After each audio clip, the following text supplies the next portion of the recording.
मित्रों नमस्कार। मैं राज ज्योतिष गुरु फिर से हाजिर हूँ आप लोगों की सेवा में।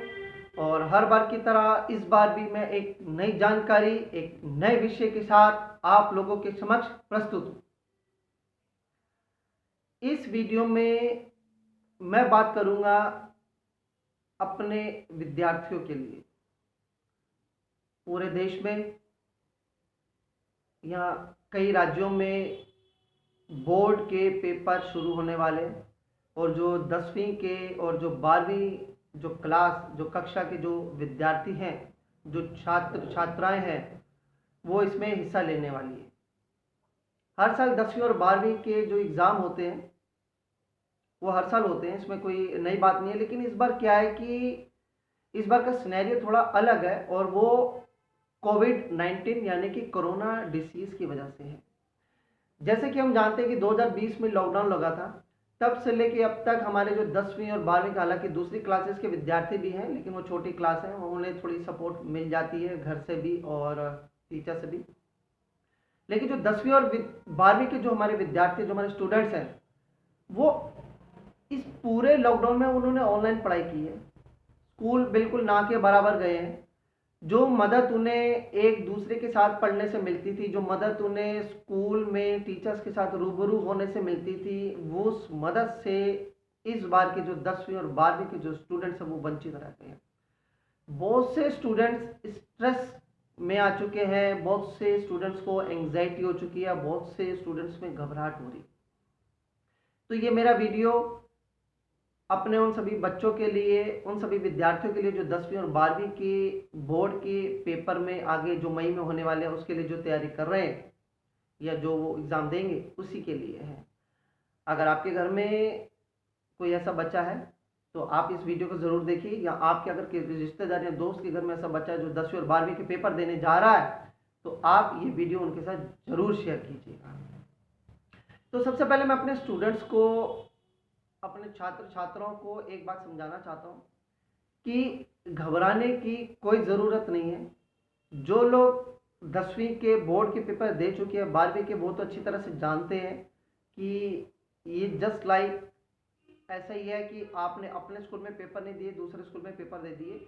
सिर्फ चेंज ऑफ प्लेस है, बाकी कोई चीज़ नहीं होती, इसलिए कोई ज़्यादा घबराने की ज़रूरत नहीं होती। हमारे जो 10वीं के स्टूडेंट्स हैं वो बिल्कुल भी ना घबराएं। इससे बिल्कुल आप इजी तरह से आप इसे ऐसे लें कि आप अपने स्कूल में पेपर नहीं दे रहे, आप अपने कोचिंग सेंटर में जाकर इसे पेपर दे रहे हैं। सबसे पहली बात मैं आप लोगों को बताना चाहूँगा कि विश्वासहीनता आप लोगों के लिए नुकसानदायक होगी। अपना विश्वास मत खोइएगा, बनाए रखिए। आपको जितना आता है, जैसा आता है, आप उसे कीजिए, और अति विश्वासी भी मत बनिए। ये दोनों ही चीज़ें आपके लिए क्या, सभी के लिए ही नुकसानदायक साबित होती हैं। विश्वास नहीं खोना है, विश्वासहीनता नहीं आनी चाहिए, और अति विश्वासी भी आपको नहीं होना है। जल्दबाजी में कुछ नहीं करना, धीरे धीरे अपना आप कोर्स कवर करते चले जाएं।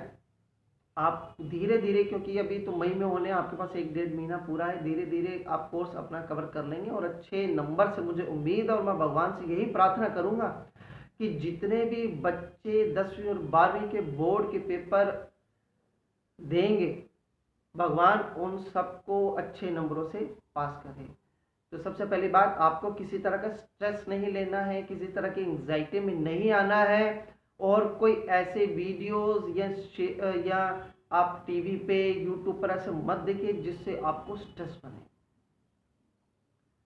अपने दोस्तों से बात करते रहिए, अपने माता पिता से बात करते रहिए, अपने टीचर से पॉसिबल हो सके उनसे आप बात करते रहिए, लेकिन इस स्ट्रेस को नहीं आने देना है। माता पिता को भी, जो ये वीडियोस देख रहे हैं, उनको भी मेरी यही सलाह है कि आप बच्चों में स्ट्रेस नहीं आने दें, अपना आपन ना खोएं, गुस्से में ना आए। बच्चे घर में बैठे डिस्टर्ब हो चुके हैं, हो सकता है आप लोग भी डिस्टर्ब हो गए हो, किसी की नौकरी चली गई हो, किसी के काम धंधे में असर पड़ा हो, मंदी की मार आप लोग झेल रहे हो। लेकिन ध्यान रखिए, आपने अपना वो गुस्सा अपने बच्चों पर नहीं उतारना। हम बच्चे छोटे हैं, कुछ कह नहीं सकते, तो क्या आप अपना गुस्सा उन बच्चों पर उतार देंगे? नहीं करना है। आपने अपना गुस्सा अपने तक रखना है, और ज़्यादा ही उतारना है तो अपने पे उतार लीजिए या बाहर किसी पे उतार के आइए, जो आपके लेवल का हो, जो आपसे डाउन हो, उस पर गुस्सा नहीं उतारना है। ये था एक छोटी सी सलाह। लेकिन इसके साथ ही मैं एक मंत्र मित्रों आप लोगों को बताने जा रहा हूं जो आपके बच्चों को करना। मंत्र बहुत मुश्किल नहीं है, बहुत ही ईजी है। अगर आप लोगों ने हनुमान चालीसा और ये सब चीजें पढ़ी हो तो आपने सुना भी होगा। सिर्फ एक बार फर्स्ट टाइम 108 बार इसे पढ़ना है, सिर्फ फर्स्ट टाइम। 5 मिनट का समय निकाल लीजिएगा, 108 बार पढ़ लीजिएगा। जैसे मर्जी पढ़िए, जब मर्जी पढ़िए, जिस दिन भी मर्जी आप पढ़िए। इसमें किसी भी तरह की कोई लिमिट नहीं है। फिर से सुन लीजिए, एक मंत्र मैं आपको बताऊंगा, हनुमान जी का मंत्र है। मंत्र बहुत इजी है, मैं बताऊंगा आपको। ये बुक्स वगैरह में जो आपका, अगर आपके पास हनुमान चालीसा ये सब होगी, आपको वहां पे भी ये मिल जाएगा। इसे आप किसी भी दिन पढ़ें, दिन में किसी भी समय पढ़ें। मैं बच्चों के लिए कह रहा हूँ, मेरे जो बच्चे जो 10वीं और 12वीं के स्टूडेंट्स हैं जो सुन रहे हैं वो इस चीज़ को फिर से सुन लीजिए। आप इसको कभी भी पढ़िए, दिन में किसी भी समय भी पढ़िए, कहीं पे भी पढ़िए, बेड पर, जमीन पर, जहाँ पे आपको अच्छा लगे वहाँ पर बैठ के पढ़िए, लेकिन पढ़ना नहा धोकर, बस ये ध्यान रखिएगा। और उस दिन नॉन वेज ना खाया हो। फर्स्ट टाइम 108 बार पढ़ना है। उसके बाद आप जब सुबह उठें या जब भी आप अपनी पढ़ाई करने बैठें, तब आपको सिर्फ 7 बार पढ़ना होगा। पढ़ाई करने से पहले 7 बार, बस फर्स्ट टाइम 108 बार। फर्स्ट टाइम आपको थोड़ी मेहनत करनी पड़ेगी, 10, 15, 20, 25 मिनट लग सकते हैं। उसके बाद 7 बार आपको पढ़ना जब भी आप पढ़ाई करने बैठे। सिर्फ पेपरों से पहले ये कर लीजिए। आपके पास 1-1.5 महीना है। 1-1.5 महीने में अगर आप 7-7 बार भी रोज पढ़ेंगे तो आप काफ़ी मंत्रों की संख्या जप कर चुके होंगे। मैं आपको कोई नियम नहीं बता रहा, बच्चों के लिए मैं बात कर रहा हूँ। मैं किसी भी तरह का नियम नहीं बता रहा, सिर्फ यही कह रहा हूँ कि फर्स्ट टाइम 108 बार पढ़ना है, वो नहा धो के पढ़ लीजिएगा। फिर आप इस मंत्र को जैसे मर्जी पढ़ें, सिर्फ 7 बार पढ़ें, जब भी पढ़ाई करने लगें, जब भी टेस्ट देने लगें, बस उसमें अपने हनुमान जी का ध्यान रखना है। मंत्र बहुत सिंपल है, सुन लीजिए, मैं आपको बता देता हूँ। बुद्धिहीन तनु जानिके सुमिरो पवन कुमार, बल बुद्धि विद्या देहु मोहि हरहु कलेश विकार। बस यही एक मंत्र है। अगर आप कहेंगे तो मैं इसे डिस्क्रिप्शन बॉक्स में लिखकर आपको दे दूंगा। ये आपको हनुमान चालीसा में भी अवेलेबल हो जाएगा। और आपने फिर से मैं बता रहा हूँ, फर्स्ट टाइम 108 बार, उसके बाद 7 बार जब भी आप सुबह पढ़ने बैठे तब। कोई नियम नहीं, जब मर्जी पढ़े, किसी भी दिन आप इसे पढ़े, बस आप ये करते चले जाइएगा।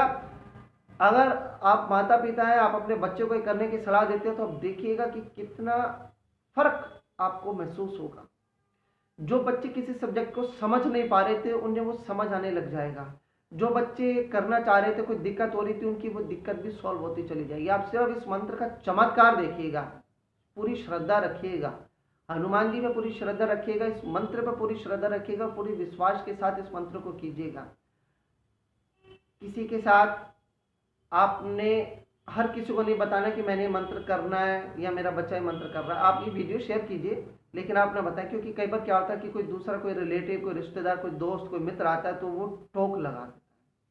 बस हम इस टोक से बचने के लिए सलाह देते हैं आप लोगों को कि आप लोग खुद अपने मुंह से किसी दूसरे को ना बताएं कि हम ये काम कर रहे हैं। क्योंकि अगर किसी ने कह दिया अरे इससे कुछ नहीं होता तो टोक लग जाएगी। अगर किसी ने मजाक उड़ा दिया, किसी ने उपहास उड़ा दिया इस मंत्र का, तो टोक लग जाएगी, सब कुछ किया विफल हो जाएगा। इसलिए हम सलाह देते हैं कि आप अपने मुंह से खुद किसी को कुछ ना बताएं। आप ज़्यादा से ज़्यादा किसी को बताना चाहते हैं तो हमारा ये वीडियो आप शेयर कर दीजिए। तो आज के लिए बस इतना ही, और मुझे आप बताइएगा कि कैसे लगी आपको ये जानकारी। अगर आपको जानकारी अच्छी लगी है तो मेरे इस वीडियो को लाइक कीजिए। और हाँ, अगर आपने अब तक मेरे चैनल को सब्सक्राइब नहीं किया तो कृपया से सब्सक्राइब कर लीजिए। आप इसे लाइक शेयर भी ज़रूर कीजिएगा और कृपया करके कमेंट भी कर कीजिए मेरे वीडियो पे। मुझे व्हाट्सएप पे तो आप कमेंट कर देते हैं, वीडियो पे कमेंट नहीं करते। और अगर आपका इंस्टाग्राम या अगर आप कुओ ऐप पर है तो कृपया आप मुझे वहाँ पे भी फॉलो कीजिए। मैं ट्विटर पर भी अवेलेबल हूँ, आप मुझे वहाँ पे भी फॉलो कर सकते हैं। चलिए मित्रों, मुझे अब आज्ञा दीजिए, अगली बार फिर एक नई जानकारी के साथ मैं आप लोगों के समक्ष हाजिर होऊंगा। तब तक के लिए जय माता दी।